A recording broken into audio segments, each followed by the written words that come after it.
Hello, my friends. What a glorious day it is. It is so glorious. Is it not glorious, Professor Katya? I think it is. It is glorious. And may I say, my dear, you look smashing. You look like you just came from the library. I actually came from my pole dancing class. Pole dancing? I tried to get in a pole dancing class, and they didn't want me for some reason. They thought that I had some kind of ulterior motive. I told them that I had tried out for the Chippendales back in the 80s. I tried out. I didn't become a Chippendale because one of the guys, it makes me so mad. It makes me so mad. One of the guys from the Village People stole my spot. It was the guy that was the construction worker. It makes me so mad. I could have been a Chippendale. I was this close. This close. But you look absolutely fabulous. I love it. I love this look. Fantastic. I'm going to the library later. There you go. See, I wasn't far off, now was I, folks? Today, we are doing something special. We are looking at some Sasquatch hearts, and we have the Princess Katya here, we have the Professor Katya here, who is an expert on thoracic area of the Sasquatch. She's an expert on Sasquatch and most cryptids. We're going to talk about the hearts, and interesting enough, there's 3 hearts in a Sasquatch. Absolutely an amazing creature. 2 of them are up in the thoracic area, and one, if I'm not, correct me if I'm wrong, is down in the nether regions. Is that correct? Yeah, this is true. The one in the nether regions is there to optimize performance during mating opportunities. Awesome. I wish I had a heart down there. You know what I'm saying? A lot of guys know what I'm saying. I'm not like I was when I was 15. If I had an extra heart down there, but we'll talk about that. That's another thing. We'll talk about that later. So, am I correct in assuming that the smaller heart here, that would be the one from the groinal area? It's actually a bit counterintuitive because the Bigfoot are so mating oriented. It would actually be the largest heart. Oh, well, there you go, folks. So what you're saying is size is not that important always, or is it? It is. Okay. Size does matter in this case, which is why the largest heart would go in the nether regions of the Bigfoot. Okay, now, when we're talking about the size of these hearts, I want everybody to understand something, that these hearts here come from some of the Bigfoot that was shot in 1953 by my father and Morty Lucas. And while I was growing up, you could find these hearts, and they were stored at many places in the house, in the garage.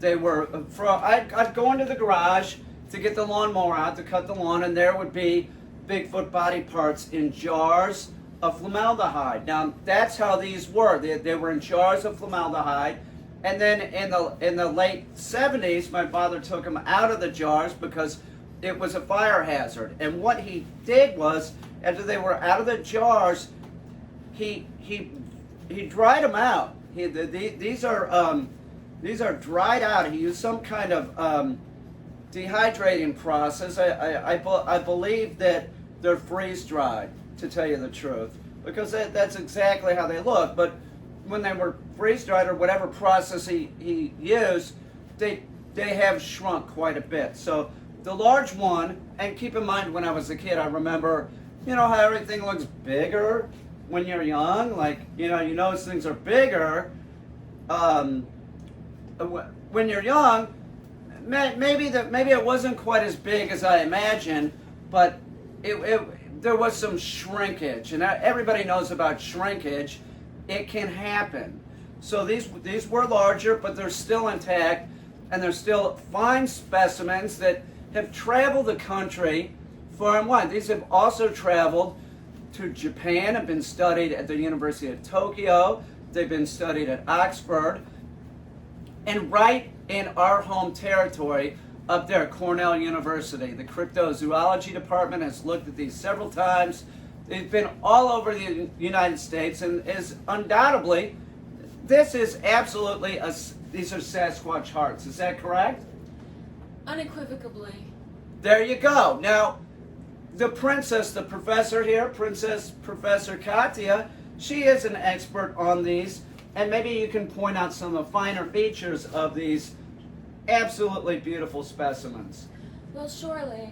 Let's start by discovering which side is the anterior and which side is the posterior side. Peter, would you like to fancy a guess? I would say, I don't know. I don't know. You're the expert. Please tell us more. Well, it actually would be oriented like this. You are trying to fool me. That's quite all right. So this would be the anterior side, and the back would be the posterior side, which is how you would identify. The posterior, wait a minute, the posterior side meaning this side? You're quite correct.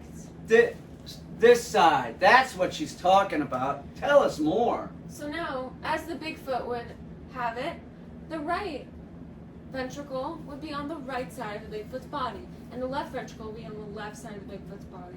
And you might be surprised that the left ventricle, seeming more smaller and crunched in here, would be the smaller ventricle, but it's not. It's the bigger ventricle. Absolutely. And something else that I just noticed about myself is my hands are like this, and they're sort of in the shape of a heart. I don't know why is this happening to me? I don't know, but please continue. Of course.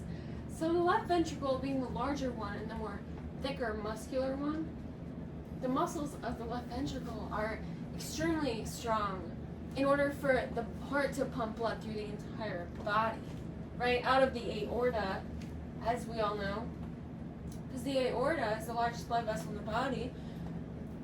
Now, I have a question here. Do males and females do have three hearts? They all have three hearts. That has been the scientific data that we have together.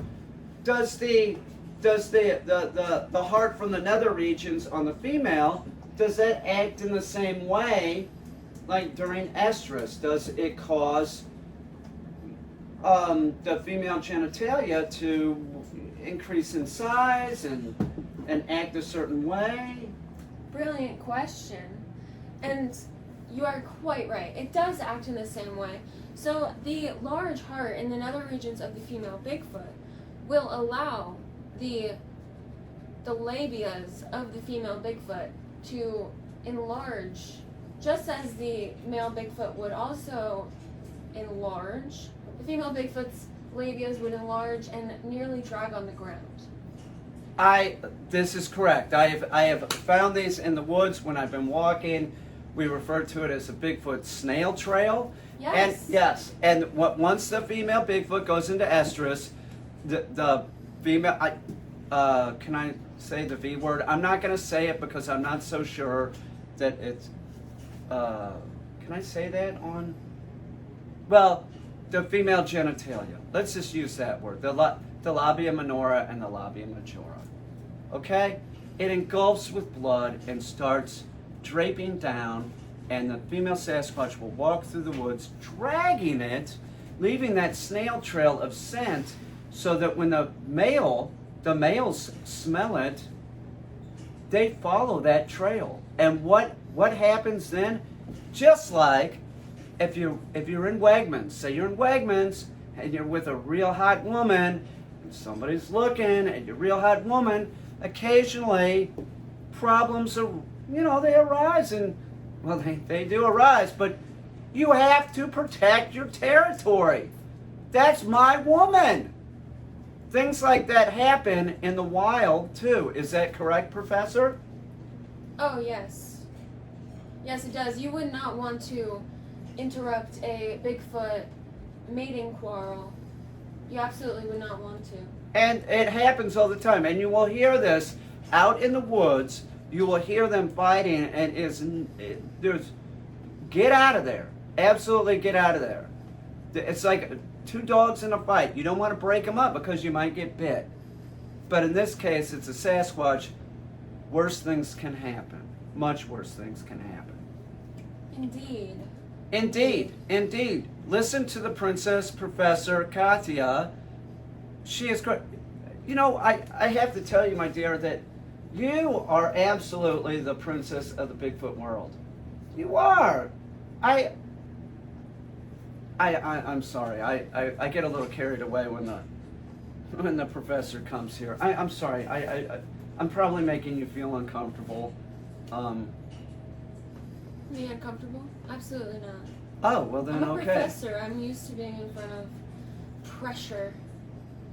Okay, well, let's continue then. High pressure. High pressure. Could you tell us a little bit more about these here, these long areas on the heart? You see how these are? Could you tell us about these? Sure. So, first get the orientation correct. Now, this would be the aorta. And, well, I'm really just making an educated guess because we wouldn't know for sure unless we dissected the heart and then sort of connected the ventricles to their respective blood vessels. But as an educated guess, this would be the aorta, right? Correct. And then this would be the pulmonary artery. The pulmonary artery would connect the right ventricle to the lungs. Because as I didn't really get to mention before, the right ventricle is what pumps blood to the lungs. Absolutely, absolutely. And correct me if I'm wrong, it's believed that if one of the hearts, there's a problem with one of the hearts, the reason why the bigger one from the groinal area is down there as a secondary heart, is that if there's a problem with one of the hearts, the one from the groinal area does take over, and that's why the Bigfoot are so hard to kill. Because there's so many hearts, there's 3 hearts, so if you knock one out, they always have a backup, and then if they have to, they can just use the one from the groinal area. But correct me if I'm wrong. If they're using the one from the groinal area, it is believed that if the 2 hearts from the thoracic area are not working for whatever reason, that they are not able to mate at that point, because this is too important at that point. All the blood is being used. It's just too much for the giant animal. It's a giant animal. It's a giant animal with multiple hearts, almost like a worm. They're hard to kill. You ever go fishing and put a hook on a worm? They keep moving, right? The Bigfoot is the same way. My father found that out in September 23rd, 1953. You know, they had to unload on these creatures with number 4 buckshot, point blank range. Peter, there is a phenomenon that does occur when the Bigfoot, the thoracic hearts would have been terminated at this point, and the Bigfoot is relying only on the groinal heart. And so let's say the heart enables the Bigfoot to discover a mate, and then the Bigfoot has only enough energy to use the heart in order to mate, then the Bigfoot will lay on its back. All bodily functions except for its mating function will shut down, and the female Bigfoot would then at that point decide, does she or does she not want to sit on it? Hark the herald angels sing. You know what? I noticed something. I'm doing this again. I'm making a heart symbol with my hands, and I'm not so sure if it's about our subject matter or something else. And I don't want anybody to feel uncomfortable, so I'm not going to talk about it too much. But I keep doing this. I keep doing this, Professor. I'm sorry. You are truly the princess of the Bigfoot community.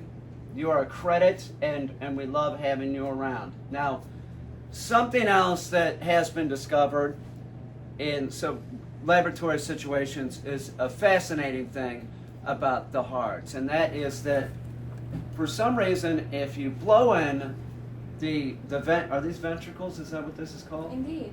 If you blow in the ventricle, it sounds like music. It makes a tone sort of like you're blowing in a Coke bottle. Let me give you an example. It's lovely, isn't it? And each ventricle has a different tone. Watch.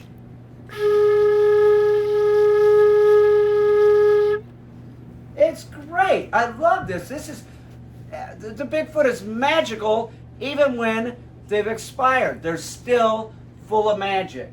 Still full of magic.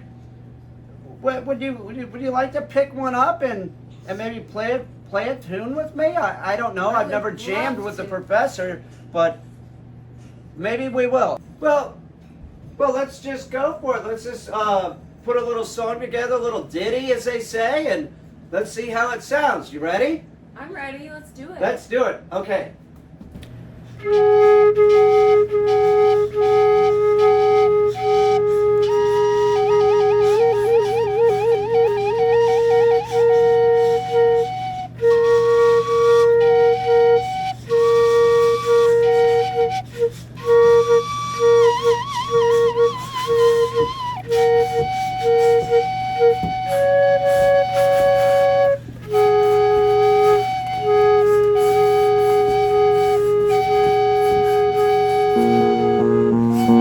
Up with Bigfoot, the Bigfoot are everywhere. Up with Bigfoot, the Bigfoot are the best kind of folks we know. If more people were like Bigfoot, If more people were like Bigfoot, there'd be a lot less to worry about. Up with Bigfoot. If there were more people like Bigfoot, then more people would care.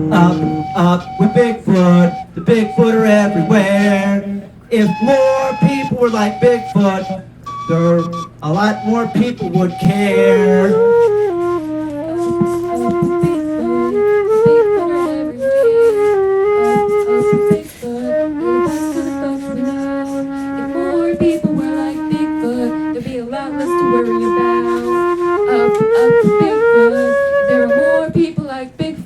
Then more people would care.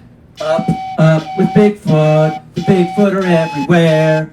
Up with Bigfoot, they're the best kind of folks we know.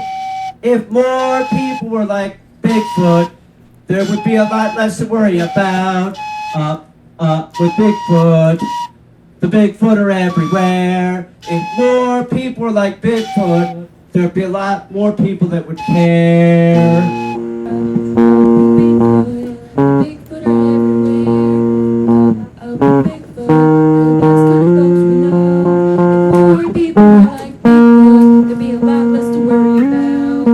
Up with Bigfoot. There are more people like Bigfoot.